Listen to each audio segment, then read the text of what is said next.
Hi, Senator. Hello, good morning. Thank you so much for coming down and having a coffee conversation with us. We certainly appreciate it. Yeah, no, this is great. I'm looking forward to it.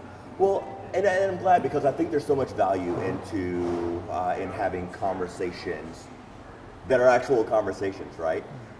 So I know your work fairly thoroughly from having covered you over the years. But for the person that is going to be voting in this election, kind of give us a little bit of your backstory. First of all, we should mention that you're running for the House of Representatives to replace Congressman Yarmouth. But how did you get here? We know you're in the Senate now, but what's the Morgan backstory? I ran for the state Senate 10 years ago. It was a crazy instance where the Senate drew the maps, the House drew the maps. It was a redistricting year. The Supreme Court threw both maps out and said everybody has 3 days to decide whether to run under the old districts. The senator from my area retired. I had 3 days to make a decision whether I was going to put my money where my mouth was and advocating for change, and jumped in the race. And it was kind of chaotic. I mean, what were you doing at that point? Practicing law. So I was a lawyer. We had just brought our twins home from the hospital just a few months before I got in the race, and so it was crazy. My wife works full time. We had young babies. Our dining room table was constantly covered with campaign stuff and plans. That was our campaign headquarters. The unfinished basement was where we kept all the yard signs. And at that time, my premise for running, I think, was just as simple as our operation.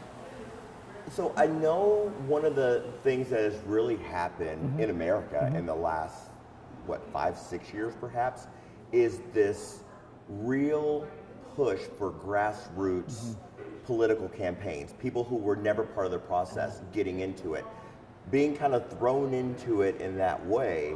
That's as grassroots as it gets.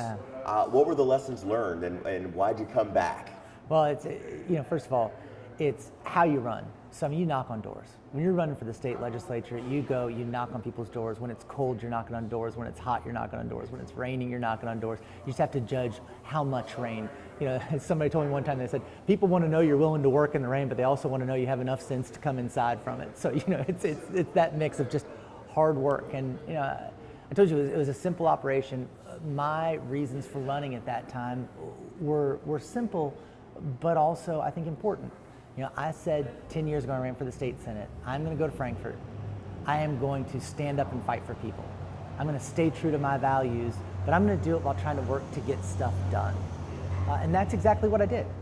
Over 10 years in the state Senate, I have served, and not just the minority, the super minority every single day I've been in office.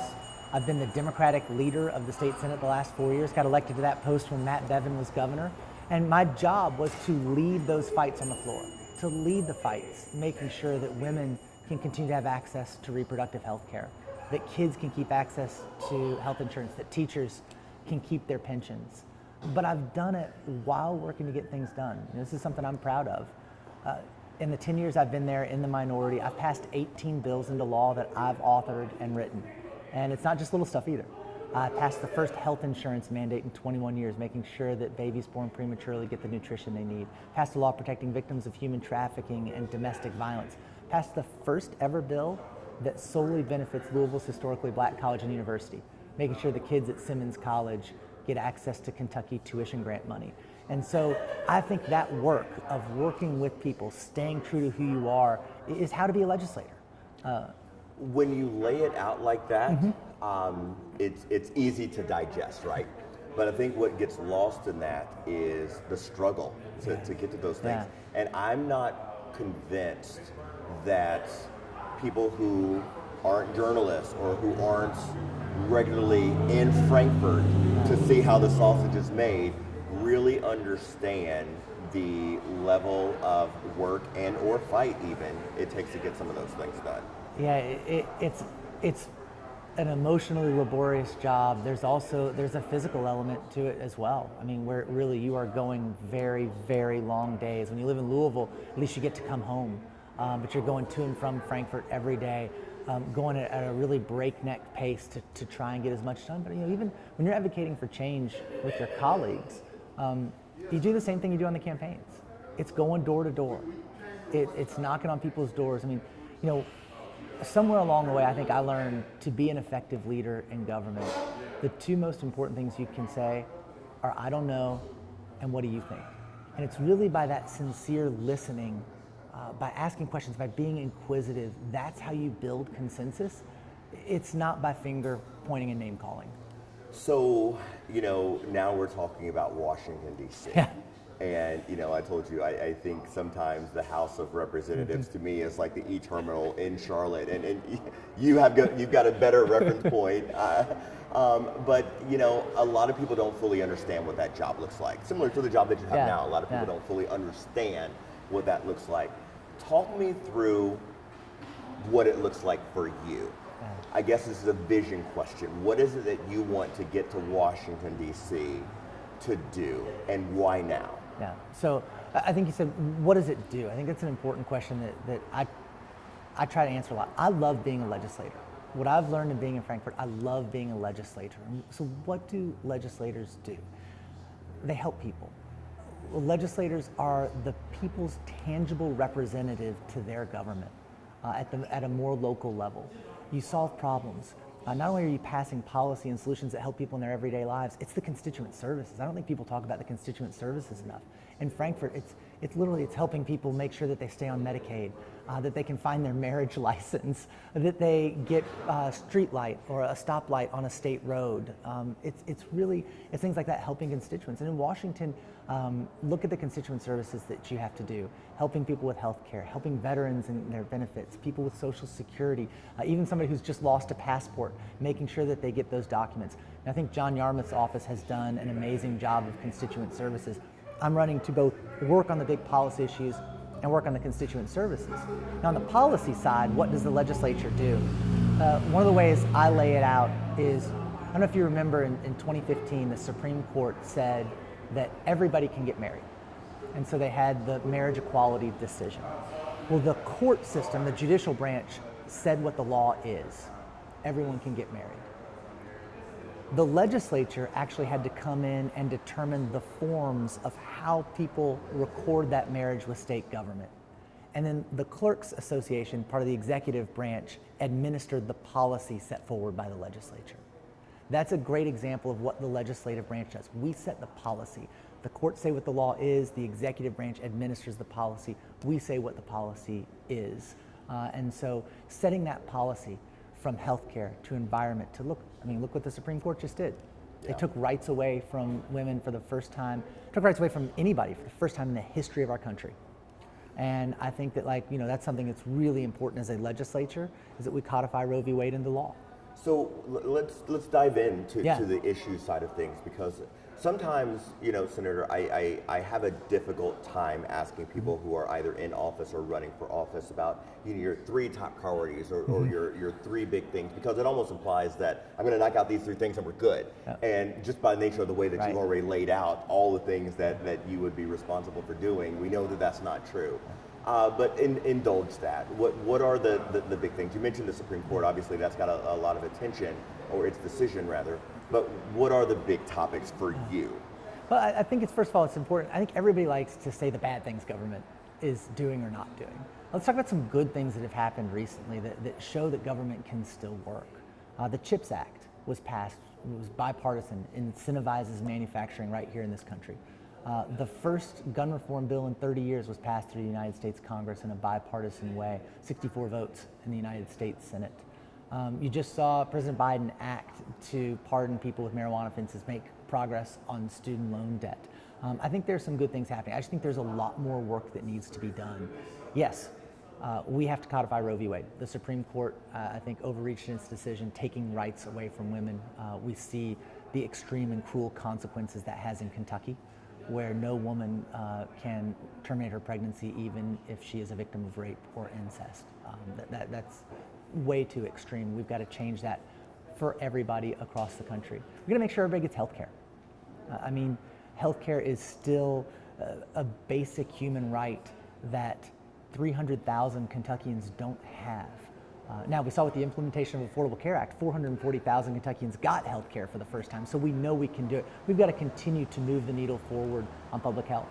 Look at education, and I say this, one thing you say, you talk about in this, you said you talk about who you are. I wear it literally on my shirt right now, the stain that you pointed out, which I hope is hidden from the camera. Right, kindly pointed out. I'm from making breakfast to get the kids out the door. I'm a dad. I've got 3 young kids. I've got twin 5th graders. I've got a 4-year-old who I dropped off this morning at preschool. And we've got to do better with public education.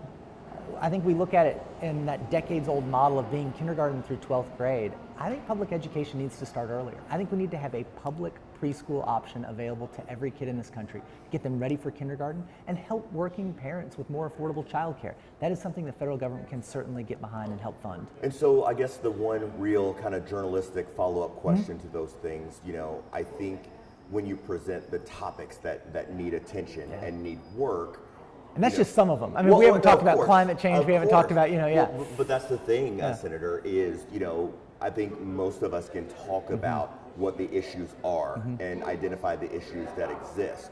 But I think the fair follow-up question is, what is your plan to tackle those things? So I told you about how I first ran for the state Senate and what I said I was going to do. I said I'm going to go to Frankfurt, I'm going to stand up and fight for people, I'm going to defend our values, I'm going to do it while getting things done. That's what I did. So that was the rush from the dining room table with young kids and no team except friends and family running. Now I'm running for Congress, and all of a sudden I've got a staff, and you've got consultants and pollsters and all this kind of stuff. And said, well, what are you going to tell people you're going to do if you go to Washington? And I said, it's very simple. It's the exact same message I've told people for 10 years. I'm going to go to Washington, I'm going to stand up and fight for people, I'm going to stay true to my values, and I'm going to work to get things done. And I have a 10-year record to prove that that's how I handle myself in office. As I told you, I've led the fights on some of the major issues in Frankfurt, but I've also been there passing laws, 18 of them that I've authored, and many more that I've influenced. I was on the bipartisan commission that led to major drug reform to tackle the opioid epidemic here in Kentucky. We were the first state in the Southeast to pass a statewide needle exchange in 2015. I'm proud of that work, of actually building consensus and making changes that help people in their daily lives. That's what the legislature should do. Work together to make the policy that help people in their daily lives. Work with people in constituent services, which I plan to do. I love being a legislator. I love that work. I love the policy building. I love trying to find solutions to problems. I love helping people just be the representative to their government, whether it's with benefits or, again, with stoplights. And that part of the job is fulfilling too. And so when I'm looking to go to Washington now to, fill the seat that Congressman Yarmouth has occupied for the last 16 years, that's my message. And I have a record that I think people can look at to see that that's what I've done. Well, the last real question I have for you is really unique to you because you're running obviously on the Democratic side here to fill the seat by the only Democrat in Congress from the state of Kentucky. That's a unique spot, and I imagine it's one that comes with a lot of uphill work. I think it's important, though, for Kentucky to have a Democratic voice in Washington. For someone who really is looking to lower the cost of prescription drugs, someone who's looking to make life a little bit easier for working families, to make sure that people have health care, to look at redoing the education so it truly benefits everybody in this country. It's a job that I take seriously, and it's a job I think I'm ready for, given my experience as the Democratic leader of the state Senate, dealing with the problems not just in Louisville but across the state, finding the ways to stand up and fight while working to get things done. I think we need more of that, not just in Frankfurt but in Washington. That's why I'm running, and I hope to be able to make a difference. Pleasure to talk to you, man. Great to talk to you as well. Thank you.